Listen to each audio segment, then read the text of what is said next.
Have you ever considered that a routine activity in your own kitchen, performed every single week specifically to be practical, save resources, and avoid waste, is quietly creating conditions that may heavily impact your long term wellness without you even realizing it?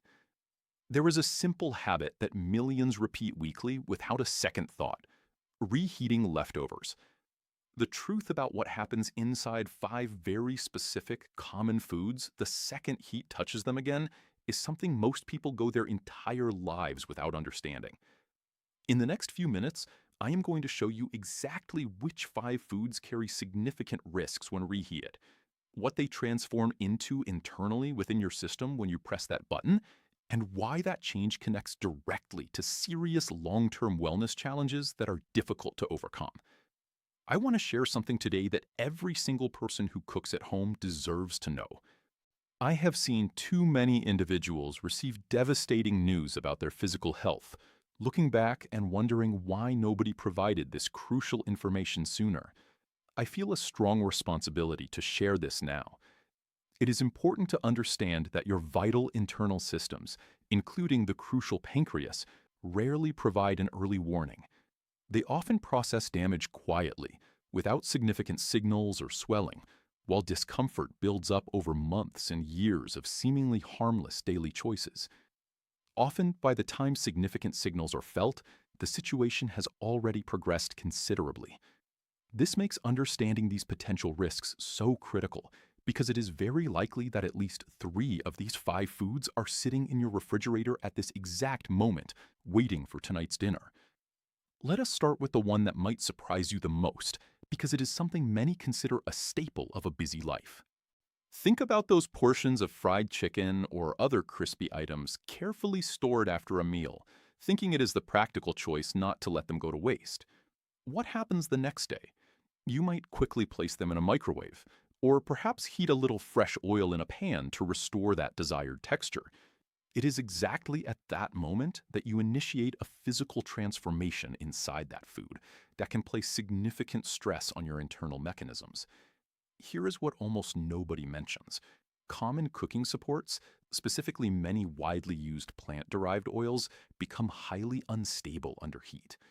When you introduce heat a second time, they undergo a deep breakdown process. This generates troublesome compounds. While I could share their complex names, what really matters is understanding their effect. These compounds are highly reactive, behaving much like sparks from an uncontained fire. Each one, flying randomly, impacts healthy cells and may interfere with the precise genetic instructions that govern cellular balance. When those instructions are disrupted repeatedly, cells can stop following their normal structure. This creates a state of chronic inner stress, which is often how significant wellness concerns begin.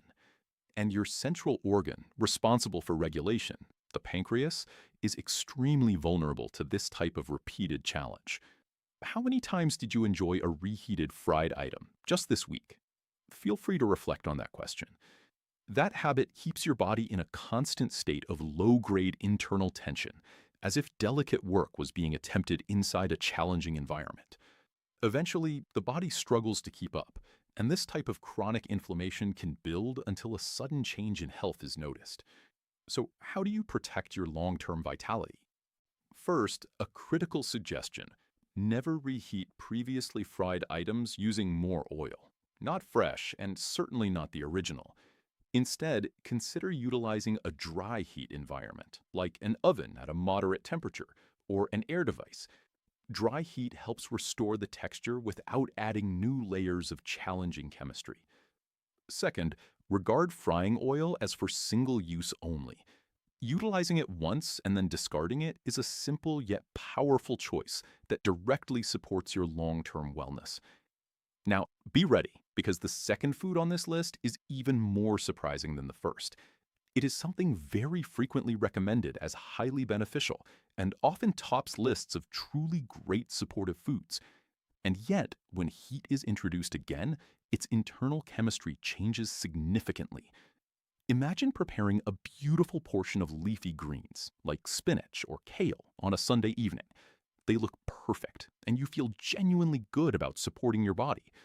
You store the extra portions thoughtfully in the fridge. For Monday's lunch, you might warm them up for a minute or so. They smell, look, and taste the same. But that second round of warmth has just triggered a subtle yet profound shift inside those greens. Leafy greens naturally contain compounds that are completely harmless and cause zero concern when fresh. However, after cooking and sitting, natural bacteria begin a conversion process. When heat is reapplied, these converted compounds react with other natural elements in the food, forming new structures. Respected global wellness organizations have linked these very structures to long-term health risks. Some organizations classify them as probable concerns for human wellness because they can interact with the very center of your cells, introducing confusion into your vital genetic machinery. Think of it like subtle, quiet changes made to a master blueprint. If the confusion repeats over months and years, your repair systems might eventually miss something. And once these compound structures enter your system, vital organs like the pancreas are called upon to process them, adding to chronic biochemical strain. The simple way forward? Enjoy your cooked greens cold. Cold spinach or other greens are delicious in salads, grain bowls, or wraps. All the beneficial elements remain, but the potential concern is eliminated because there is no second application of heat. If you strongly prefer them warm, try preparing only what you plan to enjoy right then, or warm extra portions gently and only once. Each additional heating cycle can increase the potential risk. That is simply a matter of subtle chemistry. Now for the third food, which might seem like the most innocent item in existence. It has no strong flavor or odor, and the potential concerns within it cannot be detected by any of your senses. Consider that larger batch of rice you might prepare, often because it seems easier for planning. Reheating portions daily is exceptionally common in many homes. And yet, from the moment that rice stops cooking and begins to cool, a quiet, natural process begins that most people are simply never informed about. Raw rice can contain spores of a common bacterium. While cooking eliminates the active form of the bacterium, it does not destroy these spores. Spores are hardened survival structures designed to withstand boiling water and standard cooking temperatures. They sit dormant in your perfectly cooked rice, completely invisible, simply waiting for the temperature to drop. Once it cools to a certain level, exactly what happens as it sits on the counter, the spores can activate and multiply, potentially producing reactive compounds. And here is the critical point. Warming in a microwave does not eliminate some of these potentially troublesome compounds, even if it eliminates any new active bacteria. Think of it like cleaning the factory, but not dealing with the materials already produced. They remain in your bowl. Repeated exposure can create chronic, low-grade inflammation within your delicate digestive system.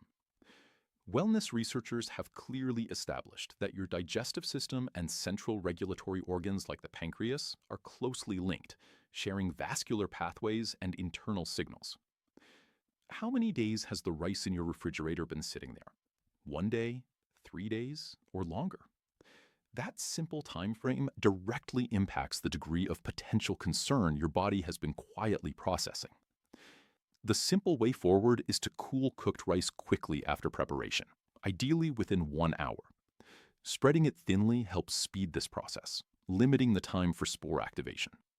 Aim to enjoy extra portions within 24 hours and ensure it is warmed thoroughly throughout, once only. The fourth common food carries risks from a very specific characteristic of one extremely popular kitchen appliance, which can create invisible cooler pockets within food that seem fine from the outside. Imagine roasted chicken prepared last evening, kept safely in the fridge. For lunch, perhaps a quick minute or two in the microwave. It feels warm externally, and you assume the interior is the same. This is incredibly common, but that reheating method, relying on touching only the outside, is where concern can lie. Microwaves heat food by exciting water molecules, but different parts of a piece of chicken can have varying water content and density. Some parts get thoroughly hot, but others, just centimeters away, may stay in a range where natural bacteria can survive.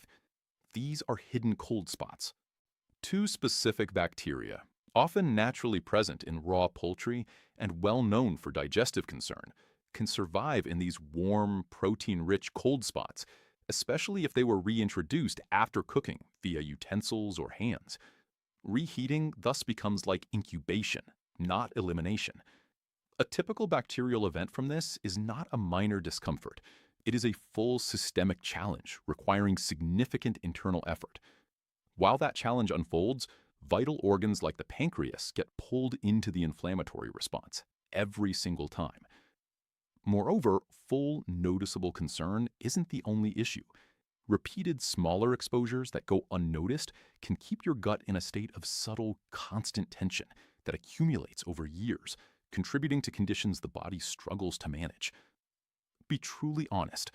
Do you verify that chicken extra portions are steaming hot all the way through, or just assume based on the exterior warmth? That single gap is significant. The simple way forward is to use an oven at a moderate temperature, tightly covered. That moist, contained heat reaches every part uniformly, eliminating cold spots. If you must use a microwave, consider cutting the chicken into uniform pieces, using medium power, rearranging it halfway through, and allowing it to rest covered for a few minutes afterwards. Alternatively, enjoy it cold. Shredded cold chicken avoids every concern mentioned, eliminating second heating and potential cold spots entirely. We have reached the fifth and final common food, and this one is unique because it carries not one, but two distinct potential concerns happening simultaneously. Imagine the lovely roasted potatoes from a few days ago. For dinner, perhaps warming them quickly in a pan with a touch of oil. Right now, two separate biochemical processes can be challenging your system from different angles. The first concern relates to a compound classified by global health organizations as a probable human wellness risk. It forms naturally when starches are exposed to higher temperatures, the very process that creates that beautiful golden crispy surface we enjoy. However, when potatoes are cooked once and then refrigerated, their surface dries out, concentrating certain natural elements. When you reapply significant heat, the chemical conditions can make the compound formation even more pronounced than during the first preparation, meaning reheated potatoes may carry a higher load than the original meal. The second concern can gradually add strain to your regulatory systems over the years. When potatoes cool after initial cooking, something truly beneficial happens. Part of the regular starch converts into what is known as resistant starch. Resistant starch is very supportive, helping moderate sugar levels, slowing glucose absorption, and supporting beneficial gut bacteria. Cold-cooked potatoes are metabolically different from hot ones. However, the moment you reheat them at higher temperatures, that beautiful resistant starch converts back into rapidly processed starch in seconds. What was gentle on your sugar levels now causes a spike, forcing your pancreas, specifically the cells that produce key regulators, into sudden, urgent activity. Occasional spikes are fine, but frequent spikes, week after week, over years, can cause these vital cells to become exhausted and degrade. This exhaustion is closely linked to the chronic conditions that precede serious wellness challenges. You potentially get both concerns at once when you reheat potatoes, and refrying already cooked potatoes in oil compounds this further. How many times did you reheat potatoes just this week? The simple way forward is to enjoy your cooked potatoes cold whenever possible. Think cold potato salad with olive oil and fresh herbs. It is genuinely delicious. This keeps all the resistant starch, eliminates additional compounds, and gives your system a meal it doesn't have to fight. If you strongly prefer them warm, try gentle steaming or using minimal heat just to remove the chill, and avoid refrying previously cooked potatoes entirely. We have covered all five, and before we finish, I feel a strong responsibility to share something more valuable than all that information. If you have followed these common habits for years, please know it is not too late. The human body possesses a capacity for balance and recovery that is truly inspiring. Subtle internal stress can diminish, and cells constantly renew. The potential challenges discussed are not a final statement, but a starting point for different choices. What I am asking you to carry with you today is not concern, but specific, practical knowledge that allows you to make one different choice tonight. When you look in that refrigerator, consider dry heat for fried items, enjoying greens cold or preparing fresh, cooling rice quickly, using a thorough heating method for chicken, and enjoying potatoes cold or gently warmed. Small, consistent shifts, practiced over months and years, start giving something vital back to your body. Think of one person you care deeply about, perhaps someone who reheats rice frequently and has never heard any of this. Share this practical knowledge with them. Take thoughtful care.